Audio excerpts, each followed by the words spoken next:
कुठलंही काम सुरू करण्याआधी स्वतःला हे 3 प्रश्न विचारा.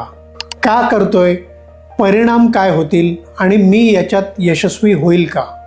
ध्येय ठरवू न शकणारा व्यक्ती कधीच ते ध्येय गाठू शकत नाही. एक एक्झाम्पल बघूयात.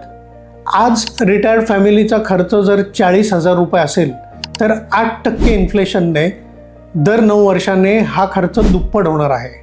म्हणजे जवळजवळ 25 वर्षाने हाच खर्च 3.2 lakhs पर मंथ होणार आहे. आणि हा खर्च भागवायला तुम्हाला लागणार आहे जवळजवळ 7 करोडचा रिटायरमेंट कॉर्पस. ही तुमच्या रिटायरमेंटची कॉस्ट आहे and this should be your financial objective. ध्येय ठेवा, प्लॅनिंग करा, मग इन्व्हेस्टमेंट सुरू करा. तुमच्या इन्व्हेस्टमेंट्स फायनान्शियल ऑब्जेक्टिव्हशी मॅप्ड आहेत का? कमेंटमध्ये तुमचे फायनान्शियल ऑब्जेक्टिव्ह्स टाईप करा.